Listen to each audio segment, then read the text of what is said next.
विद्रोह को कुचलने के बाद अब बारी थी राजपूतों की। दिल्ली का ताज पहनने वाला बादशाह अकबर अब राजस्थान की रणभूमि में कदम रखने को तैयार था। इधर आमेर के शासक भारमल अपनी बेटी हरकाबाई को मुगल हरम में भेजकर पहले ही अकबर की अधीनता स्वीकार कर चुके थे, लेकिन आमेर को छोड़कर बाकी राजपूत क्षत्रिय परिवार अब भी मुगलों के खिलाफ शत्रुतापूर्ण भाव में डटे हुए थे। अकबर ने उन्हें झुकाने के लिए शोषण और विस्तार की वही नीति अपनाई जो सदियों से दमन का औजार रही है। दिल्ली से गुजरात जाने का रास्ता चित्तौड़ और मेवाड़ से होकर ही गुजरता था। इसकी भौगोलिक स्थिति रणनीतिक रूप से बेहद महत्वपूर्ण थी। अब अकबर को सिर्फ एक बहाना चाहिए था जिससे वह चित्तौड़ और मेवाड़ पर हमला कर सके, और यह मौका भी उसे मिल गया जब राणा उदय सिंह ने अफगान विद्रोही बाज बहादुर को शरण दे दी। बस फिर क्या था, अकबर ने अपने 15,000 मुगलिया बिलाव के साथ चित्तौड़ पर चढ़ाई करने की तैयारी शुरू कर दी। लेकिन जैसे ही खबर फैली कि दिल्ली का खुदा बन बैठा शहंशाह स्वयं युद्ध के लिए आ रहा है, तब अपने ही हिंदू भाई इस मुगलिया बिलाव के तलवे चाटने को तैयार हो गए। और दुख की बात ये थी कि अपने ही हिंदू राजाओं ने अपने ही भाई राणा उदय सिंह के खिलाफ अकबर के पक्ष में अपनी सेना भेज दी। कहते हैं जब अकबर ने दिल्ली से कूच किया था तो उसके पास मात्र 15,000 सैनिक थे, लेकिन धीरे धीरे आमेर, गुजरात और मालवा के राजाओं ने मुगलिया तलवे चाटने की होड़ में अपनी अपनी सेनाएं चित्तौड़ के विरुद्ध भेज दी। और जब अकबर चित्तौड़ की सरहद पर पहुंचा तो उसकी कुल सेना 40,000 सैनिकों से ऊपर पहुंच चुकी। दिल्ली से जब गुप्तचर आया तो उसके हाथ में एक फरमान था।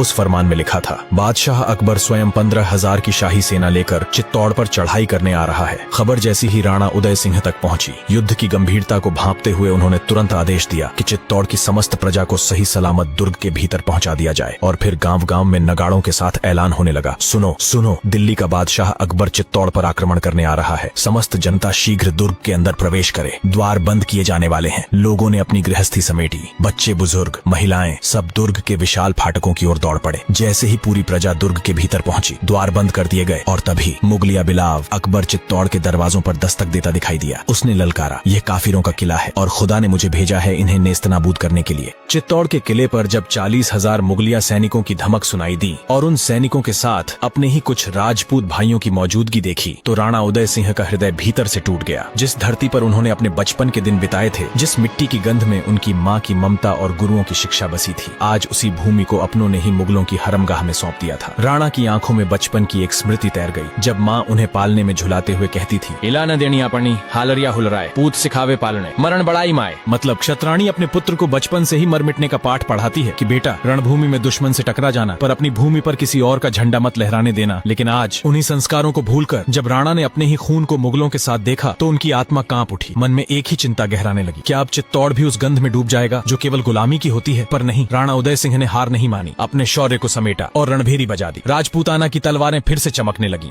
इधर अकबर द्वारा चित्तौड़ पर आक्रमण का समाचार सुन जयमल मेड़तिया चित्तौड़ पहुंच गया। महाराणा उदय सिंह ने अपने प्रधान सेनापति जयमल तथा अन्य सामंतों को बुलाकर विचार विमर्श किया। उदय सिंह ने कहा, मैं सूर्योदय होते ही शत्रु सेना को नष्ट कर दूंगा। राणा युद्ध के लिए तैयार हो गए और मुगलों से लोहा लेने को चल दिए, लेकिन पीछे से जयमल मेड़तिया राणा को पुकार देते हुए चरणों में जाकर हताश होकर बोला कि महाराज, आप युद्ध करने मत जाइए। उसने कारण बताते हुए बोला कि मुगलों के पास 40,000 सैनिक है और हमारे पास मात्र 8,000 सैनिक है। उसने राणा उदय सिंह को हताश मुंह से समझाते हुए कहा कि बात कायरता वाली नहीं है। बात यह है कि अगर आपको धोखे से भी युद्ध में मुगलों ने आपको बंदी बना लिए तो सारी सेना तीतर बीतर हो जाएगी और भविष्य में शासन करने के लिए अभी प्रताप भी छोटे हैं और चित्तौड़ पर उत्तराधिकार का संकट आ जाएगा। जयमल, पन्ना, ईश्वरदास आदि सामंतों ने आग्रह किया कि हम सबके शहीद होने पर भी आप जीवित रहे तो फिर भी सेना एकत्रित कर सकते हैं और मेवाड़ को बचा सकते हैं। चित्तौड़ की दीवारों को जब घेराबंदी ने जकड़ लिया तब जयमल मेड़तिया ने झुके हुए स्वर में महाराणा से कहा, अब आपको पीछे के द्वार से निकल जाना चाहिए महाराज। ये रणभूमि अब मेरी जिम्मेदारी है। राणा उदय सिंह ने किले की चाबियां यानी चित्तौड़ की समस्त जिम्मेदारी जयमल को सौंप दी और 8,000 वीर राजपूत योद्धाओं को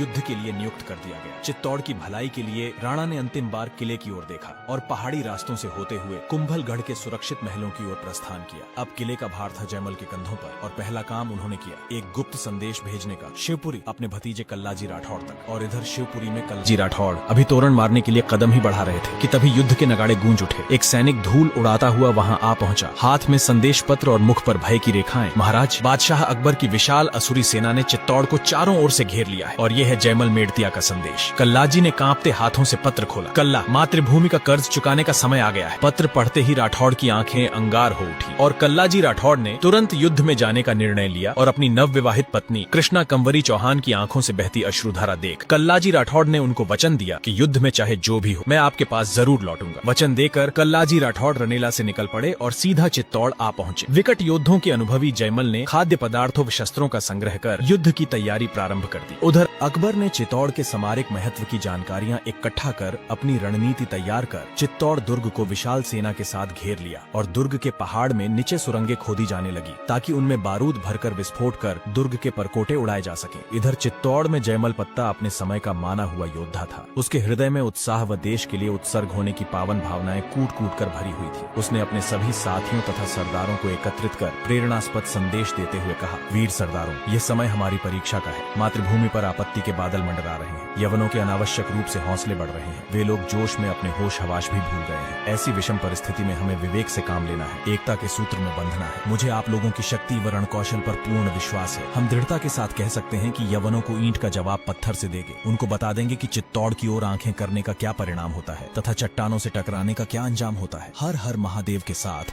सभा विसर्जित हुई। भादों के काले बादलों की तरह अकबर की विशाल सेना ने मेवाड़ की धरती को ढक लिया था। जहां तक नजर जाती बस डेरे ही डेरे, हर कोने से उठता युद्ध का शंखनाद। उधर राजपूती रणबांकुरे भी तैयार थे और उनके साथ थे पहाड़ियों में छुपे वो वीर भील जिनके मजबूत हाथों में धनुष बाण बिजली की तरह कांप रहे थे। फिर शुरू हुआ महासमर। पहाड़ों से टूटते पत्थर ऐसे गिरने लगे जैसे आसमान फट पड़ा हो। यवन सेना चीखती चिल्लाती भागने लगी, पर वह सेना छोटी नहीं थी, विशाल थी और उनके सामने राजपूतों की सेना बस एक